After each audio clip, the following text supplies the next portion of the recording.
Have you ever bought something you didn't really need and wondered why? Was it a genuine desire? Or was it a carefully crafted illusion designed to make you act? The truth is, marketing isn't just about flashy ads or catchy slogans. It's a complex, often invisible architecture of influence, a grand strategy with one ultimate goal: getting you to buy. So, let us pull back the curtain and break down the classic and sometimes sneaky marketing tactics that the world's biggest brands have been using to shape your decisions for decades. It all starts with the classics, the foundational tricks designed to make you buy again and again. One of the most pervasive is planned obsolescence.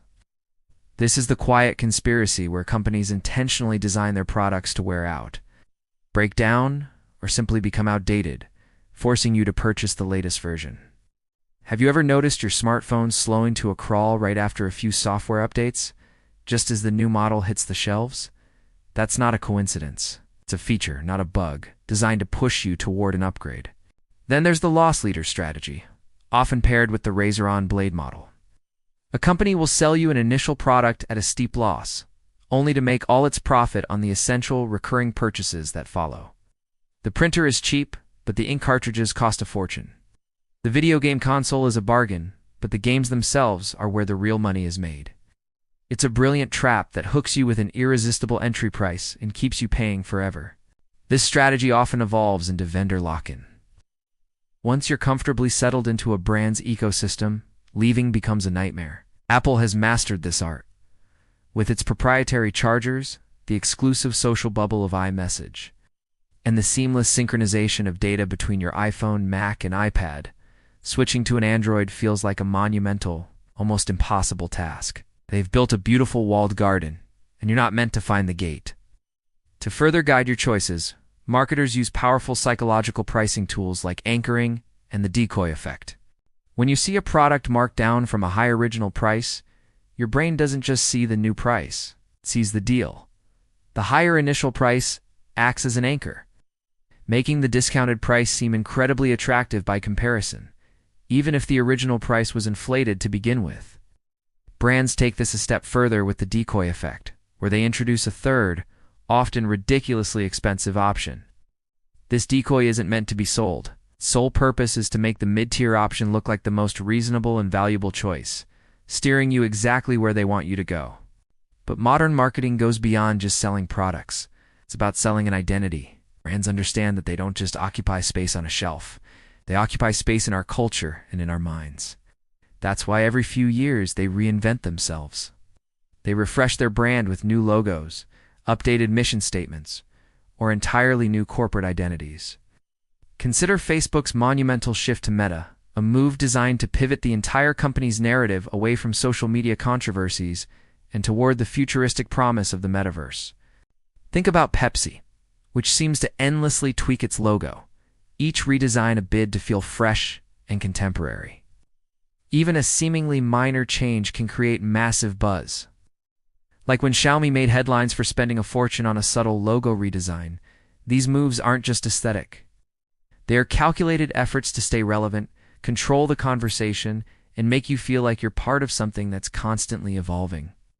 Beyond these grand strategies, brands employ countless subtle tactics designed to get you to spend just a little bit more, often without you even realizing it. The free trial is a masterclass in this. It offers you a taste of the premium life ad-free music, exclusive content, enhanced features, and for a month, it's wonderful. Then, the paywall hits. You've already integrated the service into your daily routine. The thought of going back to the free version with all its limitations feels like a downgrade. Netflix, YouTube Premium, and countless software services have turned this into an art form, converting curious trial users into loyal paying subscribers. The manipulation continues right up to the moment of purchase with point-of-sale tricks. Retailers strategically place small, inexpensive, and often impulse-driven items near the checkout counters. Those batteries, sticks of gum, candy bars, and lighters aren't there by accident. They are there to catch your eye while you wait, preying on boredom and last-minute urges to add a few extra dollars to your total. Even the environment itself is engineered to influence you. The background music playing in a store is carefully selected. Calm/slow tempo music has been proven to lower your psychological guard, encouraging you to browse longer, linger in the aisles, and ultimately spend more money than you originally planned. Sometimes, the most effective advertising is the kind you don't even recognize as advertising. Brands have become experts at creating hidden and seemingly accidental exposure. The infamous Pepsi challenge from decades ago is a prime example of a blind test that seemed to prove taste was the only thing that mattered. Participants were asked to choose between Pepsi and Coke without knowing which was which, and Pepsi often came out on top. What many didn't know was that the test was subtly rigged by Pepsi. The sweeter taste of their formula often gives it an edge in a single sip test, a situation that doesn't reflect how people actually consume soda. The manipulation can get even more direct with subliminal ads, which attempt to slip messages into your subconscious through brief, almost imperceptible flashes or hidden background visuals in movies or TV shows. While the effectiveness of true subliminal advertising is still debated, the modern equivalent is far more potent: stealth and buzz marketing. Brands now leverage influencers, streamers, and music videos to seamlessly integrate their products into the content you already love. You're not watching an ad. You're rewatching your favorite gamer unbox a new headset or a celebrity casually sipping a specific brand of energy drink. The endorsement feels authentic, personal, and far more persuasive than a traditional commercial ever could. This leads us into the realm of sales, psychology, and the art of event hijacking. Ambush marketing is a guerrilla tactic where a brand hijacks the spotlight of a major event without paying for official sponsorship. One of the most famous examples was during the 1996 Olympics. While Adidas was the official sponsor, Nike plastered the city with enormous billboards and ads, effectively dominating the visual landscape and creating a powerful association with the games in the public's mind, all without paying the hefty sponsorship fees. On a more personal level, salespeople often use the foot-in-the-door technique. They start by asking for a small, easy commitment, like signing up for a newsletter or accepting a free sample. Once you've said yes to this initial request, you are psychologically more likely to agree to a larger one later, like buying the full-size product or subscribing to a service. This is often combined with the urgency created by doorbuster deals. These limited-time flash sales or one-day-only offers are designed to trigger a sense of panic and FOMO, fear of missing out, pushing you to make a quick purchase without taking the time to think it through. To stand out in a crowded market, brands also develop a USP or unique selling proposition. This is the one thing they claim to do better than anyone else. Sometimes it's a genuine technological edge, but often it's a piece of carefully crafted marketing fluff designed to give the brand a memorable and distinct identity. And to maximize their reach, brands embrace tin marketing, partnering with blockbuster movies, popular video games, and major pop culture moments. The Marvel-themed cups at the movie theater or the limited edition soda cans featuring your favorite characters aren't just collectibles. They're a powerful way to borrow excitement and relevance from another brand. The goal isn't just to get you to buy once, it's to keep you hooked in a continuous cycle. Weight marketing is the strategy of placing ads in locations where people are a captive audience, unable to look away. Think of the video screens at gas station pumps, the TVs in airport lounges, or the posters inside a bus or subway car. You have nothing else to do but stare, and the brand's message sinks in. This is amplified by the hyper-personalization of behavioral targeting.